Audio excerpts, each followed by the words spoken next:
তোমরা যারা ২০২৫ সালের উচ্চ মাধ্যমিকের পরীক্ষার্থীরা আছো, আজকের এই ক্লাসটি তোমাদের জন্য খুবই গুরুত্বপূর্ণ হতে চলেছে। আজকের এই ক্লাসে আমি আলোচনা করব তোমাদের বাংলার প্রবন্ধ রচনার সম্পূর্ণ সাজেশন নিয়ে। দেখো, তোমরা যদি উচ্চ মাধ্যমিকের বাংলা প্রশ্নপত্রটা ফলো করো তাহলে বুঝতে পারবে যে উচ্চ মাধ্যমিকে প্রবন্ধ রচনায় 10 মার্ক থাকে। তাই রচনাটাকে কিন্তু ভালো করে তোমাদের করতে হবে। রচনার সাজেশনে যাওয়ার আগে একটা তোমাদের কথা বলি, দেখো, মাধ্যমিকের রচনা সাজেশন কমন দেওয়া যতটাই সোজা, উচ্চ মাধ্যমিকে কিন্তু ততটাই কঠিন। কেন কঠিন সেটা কিন্তু আমি বলবো। তবে তোমরা কিন্তু রচনা তোমরা এখনো পর্যন্ত যদি যে কটা করে আছো সেগুলো কিন্তু একটু ভালো করে রিভিশন দাও। আর আমি যেগুলো বলছি সেগুলো কিন্তু একটু ভালো করে পরীক্ষার আগে করে যেও। উচ্চ মাধ্যমিকে কিন্তু রচনা কোথা থেকে দেবে সেটা কিন্তু কেউ গ্যারান্টি সহকারে বলতে পারে না যে এখান থেকেই বা এটাই দেবে বা দুটো দিলাম এর মধ্যে একটা চলে আসলো। সেটা কিন্তু অনেকটাই কঠিন। মাধ্যমিকের ক্ষেত্রে কি হয়, কিছু কিছু টপিক থাকে যেমন বিজ্ঞানসম্মত, পরিবেশ সংক্রান্ত। এই টপিক থেকে কিন্তু প্রত্যেক বছর একটা না একটা প্রশ্ন দেওয়াই হয়, মানে একটা না একটা রচনা দেওয়া হয়। কিন্তু সেটা কিন্তু উচ্চ মাধ্যমিকের ক্ষেত্রে কিন্তু আলাদা। কারণ উচ্চ মাধ্যমিকে কিন্তু রচনার যে আসার যে প্যাটার্নটা সেটা কিন্তু আলাদা। তোমাদের কেমন ধরনের রচনা দেওয়া হয় সেটা কিন্তু দেখাবো। তারপরে তোমরা কি, কি রচনাগুলো ভালো করে প্র্যাকটিস করবে সেটাও কিন্তু আলোচনা করব। তো সম্পূর্ণ ক্লাসটা করো। আর উচ্চ মাধ্যমিকের বাংলার কিন্তু আমি গল্প, কবিতা থেকে সাজেশন অলরেডি দিয়ে দিয়েছি।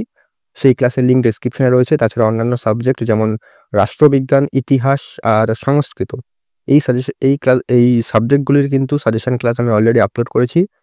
বড় প্রশ্ন, ছোট প্রশ্ন, তো সেগুলো দেখে আসো। তার লিঙ্ক ডেসক্রিপশন অথবা প্লেলিস্টে যদি দেখো তাহলে কিন্তু সেখানে তোমরা পেয়ে যাবে বিভিন্ন সাবজেক্টের নোটস এবং সাজেশন।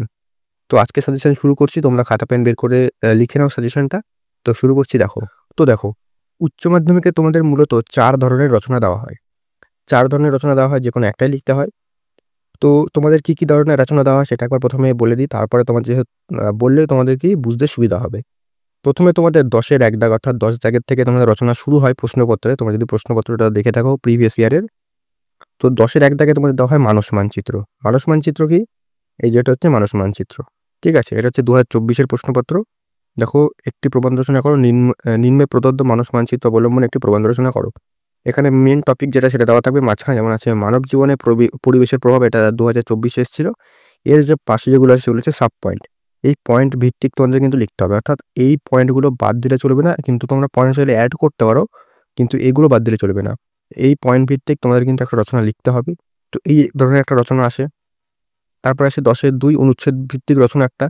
তোমাদের এমন একটা অনুচ্ছেদ দেওয়া হবে, সেটাকেই তোমাদের রচনা আকারে বড় করে লিখতে হবে। প্রদত্ত অনুচ্ছেদ থেকে প্রস্তাবনা বা ভূমিকা স্বরূপ গ্রহণ করে পরিণতি দানের মাধ্যমে একটি পূর্ণাঙ্গ প্রবন্ধ রচনা করো। এখানে এসেছিল আগের বছর শিশু শ্রমের বিলোপ। তো এটাকে তোমাদের একটু বড় করে লিখতে হয় ভালো করে। তারপরে তোমাদের আসে 10-এর 3 দাগে সপক্ষে বিপক্ষে যুক্তি। এখানে তোমাদের দুটো একটা বিষয় দেওয়া হয়, বিতর্কের বিষয়, সেখানে তোমাদের পক্ষে বিপক্ষে লিখতে হয়। ঠিক আছে? তো এখানে আগের বছর এসেছিল ইন্টারনেট পরিষেবা ছাত্রছাত্রীদের মৌলিকতা বা নিজস্বতাকে খর্ব করে। দেখো, এই যে 10-এর 2, 10-এর 3 দাগে অনুচ্ছেদ আর পক্ষে বিপক্ষে, এটা কিন্তু কোনো রকম সাজেশন হয় না। তোমাদের বলবো এটার জন্য তোমরা তোমাদের টেস্ট পেপারটা আছে সেটা থেকে প্র্যাকটিস করে নাও। সেখান থেকে ভালো করে প্র্যাকটিস করো। বাকি যে দুটো লাস্টেরটা বলছি, এটা হচ্ছে সবথেকে সোজা বলতে পারো, বা 90% পরীক্ষার্থীরা কিন্তু এটাকেই অ্যাটেম্প্ট করে। যাদের এটা কমন পড়ে না তারাও কিন্তু এটা লিখে মোটামুটি 6 থেকে 7 নাম্বার এমনিই পেয়ে যায়। যদি আনকমন আসে এখান থেকে তাও। এটা কি প্রদত্ত তথ্য সূত্র অবলম্বনে এখানে তোমাদের কোনো একজন বিখ্যাত মনীষীর নাম দেওয়া হবে। তো তার বিষয়ে কিন্তু এখানে সমস্ত কিছু দেওয়া হবে। তার জন্ম, পরিচয়, শিক্ষা জীবন, মানে কোথা থেকে তিনি পড়াশোনা করেছেন, জীবনযাপন, পুরস্কার কি, কি ছিল। ঠিক আছে? গুরুত্বপূর্ণ দেওয়া হবে এখান থেকে। এটাকেই একটু বড় করে তোমাদের লিখতে হবে। এটার একটা প্যাটার্ন আছে, সেই প্যাটার্নটা ফলো করে তোমরা কিন্তু এখান থেকে কমন দিক বা না দিক তোমরা কিন্তু লিখে কমপক্ষে তোমাদের কিন্তু 5 থেকে 6 নাম্বার পেতে পারে। কমপক্ষে বলছি আমি। 5 থেকে 6 তোমরা এমনি অনায়াসে করতে পারবে। তো যারা রচনা কমন পড়বে না তারা কিন্তু এটা অবশ্যই করে আসবে, এটা ছাড়বে না। অন্যগুলো করবে না। যদি কমন যদি থাকে অন্যগুলো তাহলে করবে। যদি কমন না পাও বা একদম আনকমন, তাহলে কিন্তু এটাকে তোমরা একটুখানি লিখে দেবে ভালো করে। তাহলে কিন্তু এখান থেকে মোটামুটি 5 থেকে 6 নাম্বার পেয়ে যাবে। কিছু না পাওয়ার থেকে 5 থেকে 6 নাম্বারটাও কিন্তু অনেক। তো বেশিরভাগ ছাত্রছাত্রীরা কিন্তু এটাই আ ফলো করে 10-এর 4। তো 10-এর 2 আর 10-এর 3 সেদেরও কিন্তু সাজেশন আমি দিচ্ছি না। কারণ ওটার কিন্তু সাজেশন ঠিক হবে না। কারণ ওটার তোমরা কিন্তু টেস্ট পেপার থেকে প্র্যাকটিস করো। আমি শুধুমাত্র ১ম যে বিভাগটা আছে এবং পরের যে লাস্টের যে বিভাগটা আছে, যে 10-এর 4, এই দুটো সাজেশন দিচ্ছি। এখান থেকে তোমরা কি, কি করবে। যদিও এই দুটো কিন্তু সাজেশন দেওয়াটা অনেকটাই কঠিন।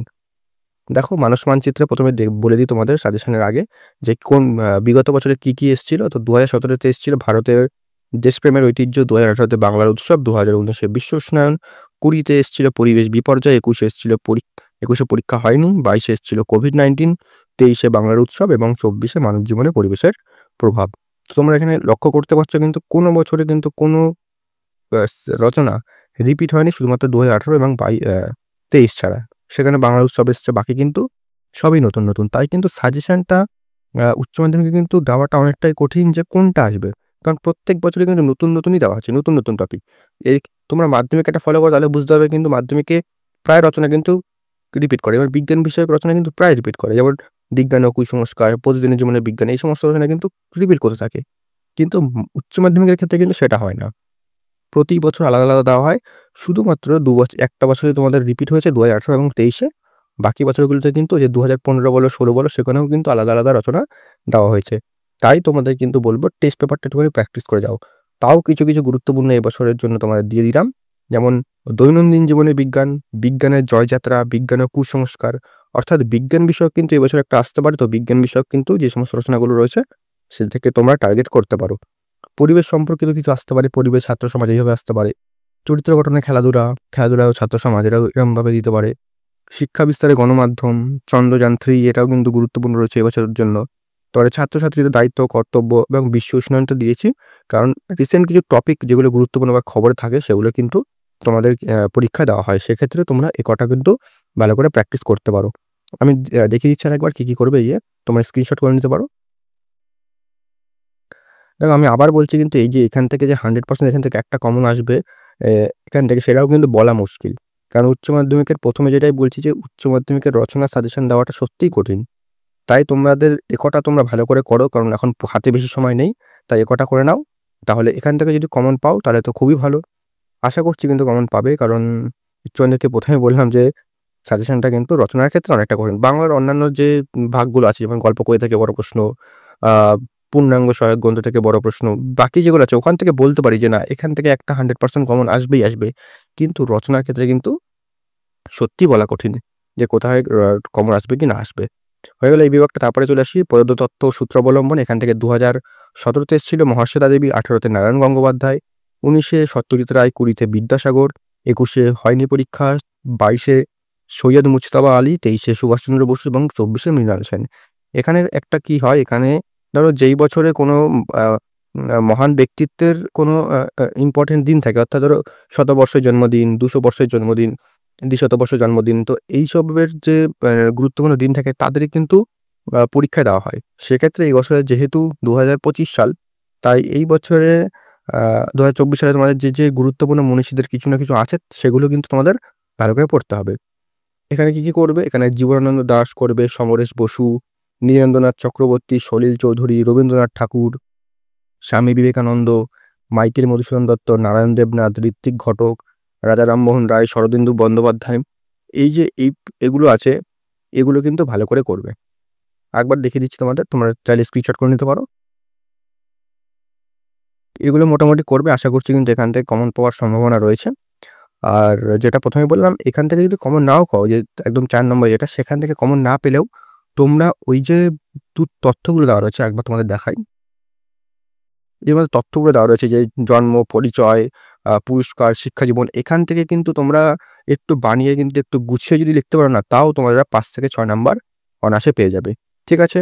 তো আমি কিন্তু রচনার ক্ষেত্রে বলব না যে 100% এখান থেকে কমন পাবে। কারণ সেটা সত্যিই কঠিন। তো যেকোনো তোমরা চ্যানেলে দেখতে পারো, অথবা অনেকে ৫ টা রচনা দিয়ে বলতে পারে যে এখান থেকে 100% আসবে। তাদের কিন্তু কথা না শুনে তোমরা কিন্তু ভালো করে এটা একটু প্র্যাকটিস করতে থাকো বাড়িতে, যে কিভাবে লিখতে হয়। তাহলে কিন্তু অনেকটা তোমরা হেল্পফুল হবে। আর উচ্চ মাধ্যমিকের তোমাদের অন্যান্য সাজেশন অলরেডি দিয়ে দিয়েছি। তোমরা কিন্তু সেই সাজেশনগুলো দেখে আসো। তার লিঙ্ক ডেসক্রিপশনে রয়েছে। আমি তোমাদের চেষ্টা করলাম কিছু গুরুত্বপূর্ণ রচনা দেওয়ার, যেগুলো তোমাদের পরীক্ষায় আশা করছি তোমরা অবশ্যই হেল্পফুল হবে। আর তোমাদের যেটা বলে দিলাম, কিছু না পারলে তোমাদের এটা তো হাতেই হাতে এটা কিন্তু ভালো করে নিতে পারবে। পরিষ্কার? আর তোমাদের বাংলার কিছু মক টেস্ট অবশ্যই নেব, আর বাংলার কিছু মডেল প্রশ্নপত্র আলোচনা করব, যেগুলো তোমরা বাড়িতে বসে পরীক্ষার আগে প্র্যাকটিস করতে পারবে। তো এই ছিল আজকে সম্পূর্ণ সাজেশন ক্লাস। তো দেখা হচ্ছে পরবর্তী ক্লাসে নতুন কোনো আপডেট ও সাজেশন নিয়ে।